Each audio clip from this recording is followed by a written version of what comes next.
Press वार्ता में हमारे बीच में उपस्थित है दिल्ली प्रदेश के कार्यकारी अध्यक्ष श्री वीरेंद्र सचदेवा जी, दिल्ली विधानसभा के नेता प्रतिपक्ष एवं विधायक श्री रामवीर सिंह दिलूरी जी, दिल्ली भाजपा के मुख्य प्रवक्ता एवं विधायक श्री अभय वर्मा जी एवं हमारे बीच में उपस्थित है एडवोकेट नलिन त्रिपाठी जी। मैं सबसे पहले आप सबको संबोधित करने के लिए आमंत्रित करती हूँ श्री वीरेंद्र सचदेवा जी को।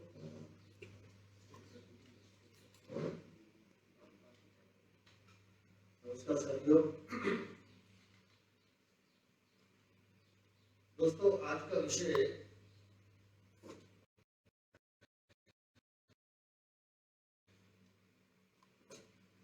दिल्ली की आबादी को लेकर जो अरविंद केजरीवाल का उदासीन रवैया है, उस विषय को लेकर दिल्ली के यमुना पार्क में 16 विधानसभाएं, और जब माननीय मदनलाल नाडा जी मुख्यमंत्री थे तो दिल्ली में यमुना पार्क विकास बोर्ड का गठन हुआ। उस बोर्ड का काम यह था कि जितनी अनऑथराइज्ड कॉलोनीज हैं या अप्रूव्ड कॉलोनीज हैं, जहां जहां लोगों को समस्याएं आ रही हैं, यमुना पार्क विकास बोर्ड के माध्यम से एक तय राशि में दी जाती थी और जन सेवा के काम होते थे, और ये लगातार चलता रहा। पर इस बार क्योंकि यमुना पार्क विकास बोर्ड के जैसे नई विधानसभा का गठन होता है, उसके चेयरमैन का गठन भी 5 साल के लिए होता है, और उसमें यमुना पार्क के सारे एमएलए और उसके सदस्य होते हैं। लेकिन इस बार जब नई विधानसभा का गठन हुआ और यमुना पार्क के लोगों ने भरपूर स्नेह भारतीय जनता पार्टी को दिया, हमारे 6 यमुना पार्क से जीतकर, उसी समय यमुना पार्क विकास बोर्ड का गठन होना चाहिए, नहीं किया। उसके बाद कोविड का काल शुरू हो गया, कोविड का बहाना ले लिया, करते करते अब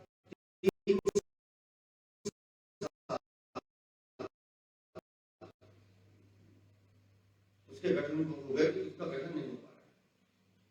उस विषय को लेकर हमारे विधायक अभय वर्मा जी ने प्रयास किया, उसकी डिटेल जानकारी को देंगे,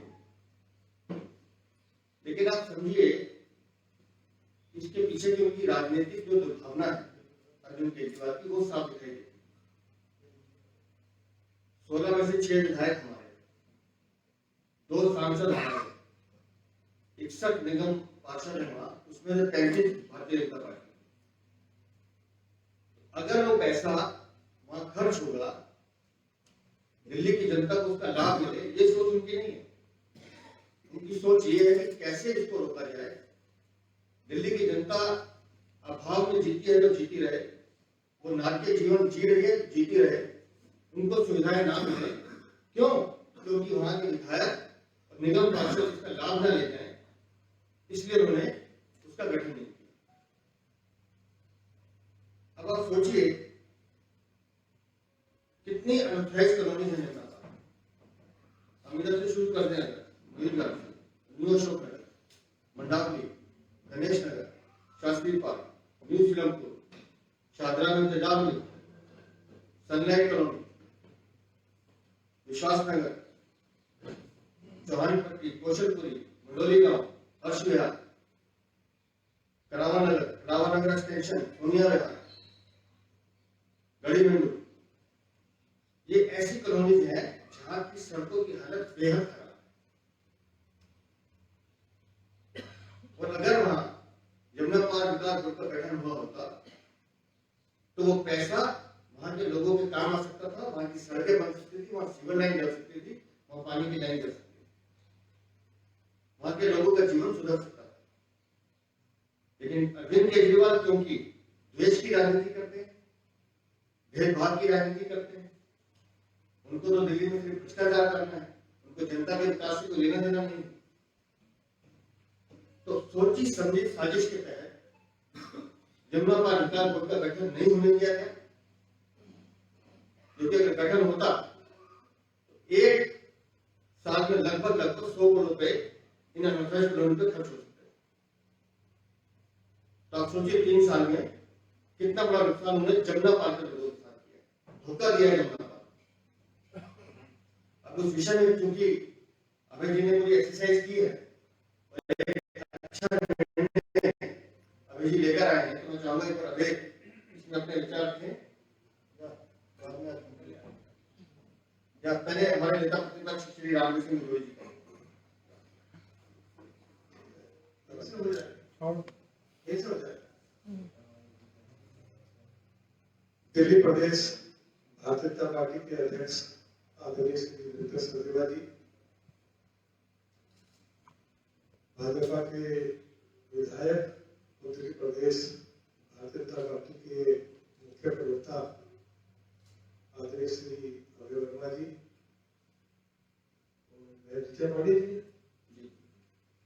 पांडे जी, श्री नृत्य त्रिपाठी जी, हमारे सीनियर एडवोकेट हैं, मीडिया के सभी सम्मानित साथियों, अरविंद केजरीवाल की सरकार ने पिछले 3 सालों में यमुना पार विकास बोर्ड का गठन नहीं किया और यमुना पार विकास बोर्ड के लिए यदि कोई धनराशि उपलब्ध भी कराई, वह धनराशि यमुना पार में खर्च नहीं हो पाई। अध्यक्ष ने ठीक कहा है, जब 1993 में असेंबली का गठन हुआ, श्री मदन लाल खुराना जी दिल्ली के मुख्यमंत्री बने, मैं भी उस हाउस का मेंबर था। श्री मदन लाल खुराना जी ने यह महसूस किया कि यमुना पार अन्य क्षेत्रों की तुलना में बहुत पिछड़ गया है। यमुना पार विकास के मामले में आगे आए, उसके लिए उन्होंने यमुना पार विकास बोर्ड का गठन किया। इसी तरह से उन्होंने दिल्ली बिहार के गांवों के लिए भी विकास बोर्ड बनाया। मदनलाल खुराना जी के बाद दिल्ली में शिवाजी की सरकार आई और यमुना पार विकास बोर्ड के लिए जो मुझे जानकारी है 200-250 करोड़ रुपया हर साल यमुना पार विकास के लिए यमुना पार विकास बोर्ड को दिया जाता था।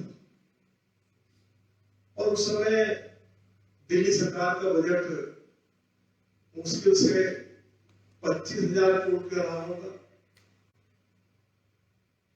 आज वह बजट बढ़कर 75,000 करोड़ रुपया हो गया है। तो यमुना पार को इन पिछले 3 सालों में लगभग 1,500 करोड़ रुपया यमुना पार विकास बोर्ड को यमुना पार के विकास के लिए मिलने चाहिए थे। अरविंद केजरीवाल ने वह धनराशि यमुना पार विकास के लिए उपलब्ध नहीं कराई। निरंतर दिल्ली विधानसभा के अंदर इस मुद्दे को भारतीय जनता पार्टी के विधायकों ने अनेक बार उठाया। श्री अभय वर्मा जी ने 280 के तहत उठाया, क्वेश्चन भी लगाए गए। श्री अभय वर्मा को दिल्ली विधानसभा में अरविंद केजरीवाल की सरकार की ओर से आश्वासन भी दिया कि यमुना पार विकास बोर्ड का जल्दी गठन होगा और यमुना पार विकास बोर्ड को धनराशि उपलब्ध कराई जाएगी जिससे कि यमुना पार का समुचित विकास हो सके। अरविंद केजरीवाल और उनकी पार्टी के नेताओं ने वायदा करके भी अपना वायदा नहीं निभाया। मैं दिल्ली प्रदेश भारतीय जनता पार्टी के मुख्य प्रवक्ता और भाजपा के विधायक श्री अभय वर्मा जी को अपनी ओर से और भाजपा के सभी विधायकों की ओर से और यमुना पार के लोगों की ओर से बहुत बधाई देना चाहता हूं कि उन्होंने इस मुद्दे को लेकर 3 साल निरंतर विधानसभा के अंदर भी संघर्ष किया, मजबूती के साथ यमुना पार के लोगों की आवाज को बुलंद किया और जब इनको सफलता नहीं मिली तो इन्होंने हाई कोर्ट का दरवाजा भी खटखटाया और उसमें उनको विजय मिली है। उसके बारे में तो श्री अभय वर्मा जी बताएंगे, लेकिन इतनी जानकारी मुझे है कि सरकार ने आश्वासन दिया है कि आने वाले समय में यमुना पार विकास बोर्ड का गठन हो जाएगा और यमुना पार के लिए उचित धनराशि की व्यवस्था भी की जाएगी। मैं आज इस प्रेस कॉन्फ्रेंस के माध्यम से अरविंद केजरीवाल की सरकार से मांग करता हूं कि पिछले 3 सालों का कम से कम 1500 करोड़ रुपया जो यमुना पार के विकास पर खर्च होना चाहिए था और खर्च नहीं हो पाया वह भी दिया जाए और जो 2023-24 का बजट इसी महीने अरविंद केजरीवाल की सरकार दिल्ली विधानसभा में पेश करेगी, कम से कम 600 करोड़ रुपया यमुना पार विकास बोर्ड को उपलब्ध कराया जाए जिससे कि यमुना पार में ठीक ठाक तरीके से विकास को आगे बढ़ाया जा सके। मैं यही मांग आज इस प्रेस कॉन्फ्रेंस के माध्यम से अरविंद केजरीवाल की सरकार से करता हूं और एक बार फिर अपने सभी विधायकों की ओर से श्री अभय वर्मा जी को जिन्होंने ये बहुत ही शानदार तरीके से इस लड़ाई को हाउस के अंदर भी और अदालत में लड़ा है और उनकी जीत हुई है, मैं उसके लिए उनको बहुत बहुत धन्यवाद देता हूं और उनको बधाई देता हूं। धन्यवाद। धन्यवाद श्री रामवीर सिंह गिरोही जी। अब मैं श्री अभय वर्मा जी से अनुरोध करूंगी कि अपनी बात आपके सामने रखें। नमस्कार साथियों,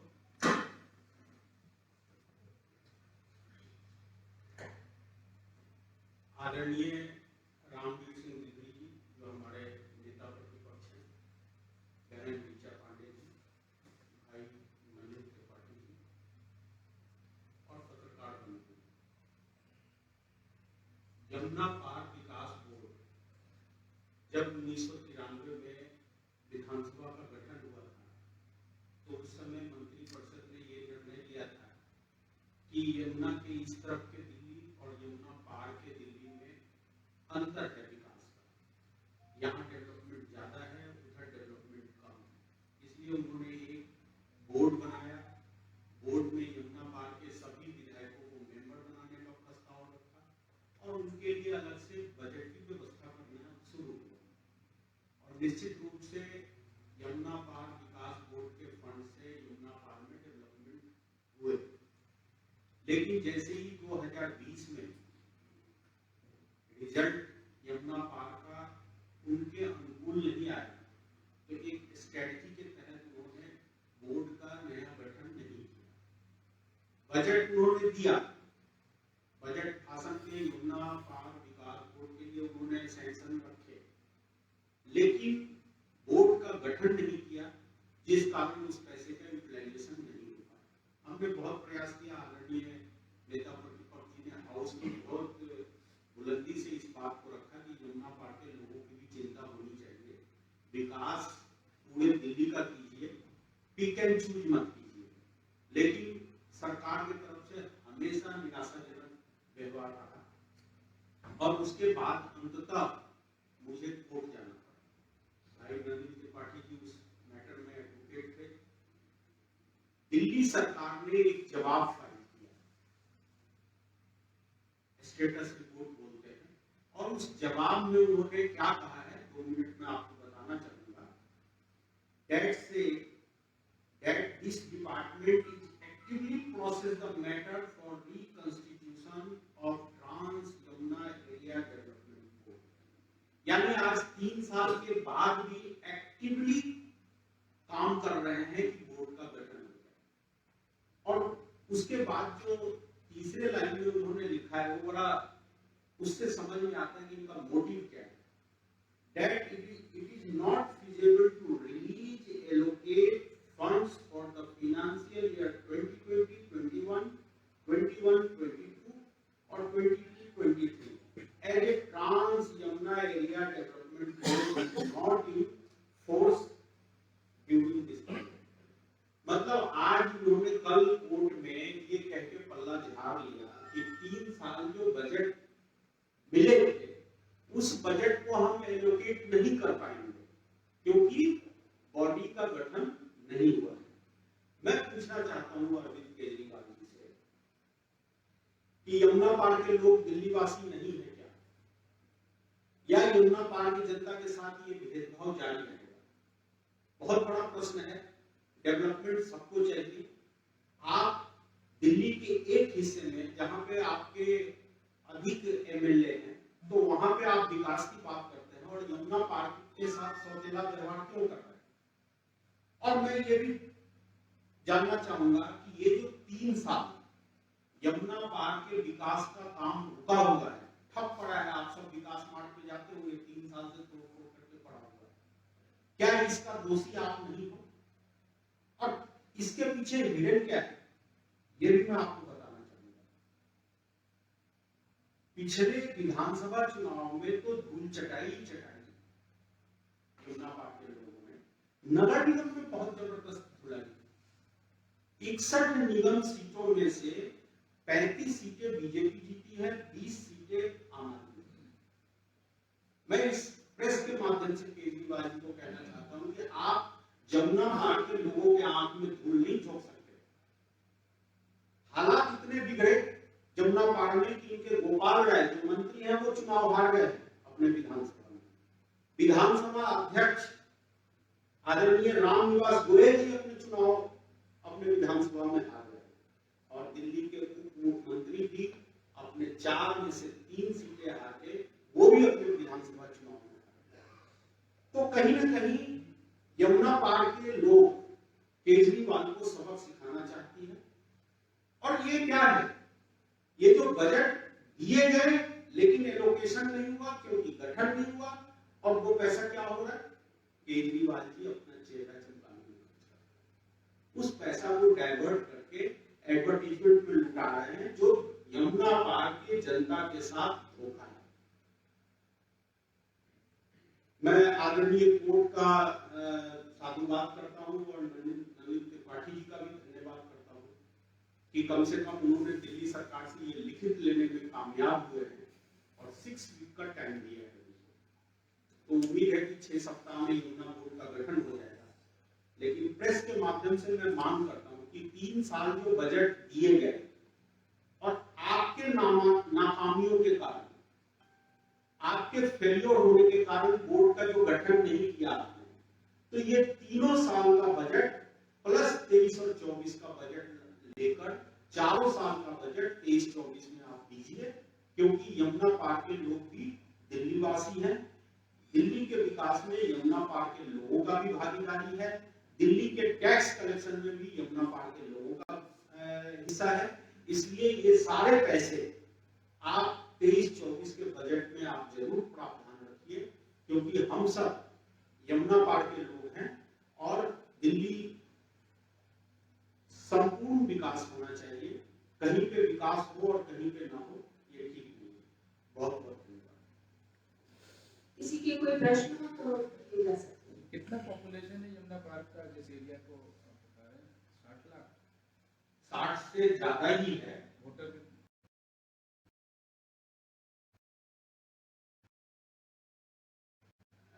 वोटर मेरे ख्याल से लगभग 32-34 लाख के लगभग वोटर।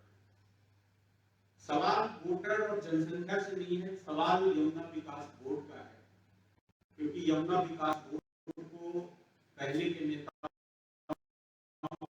आदरणीय रामवीर जी भी उस समय एमएलए थे, सब लोगों ने मिलकर कहा था कि दिल्ली को अगर विकास के रास्ते पे ले जाना है तो यमुना पहाड़ का विकास करना जरूरी है।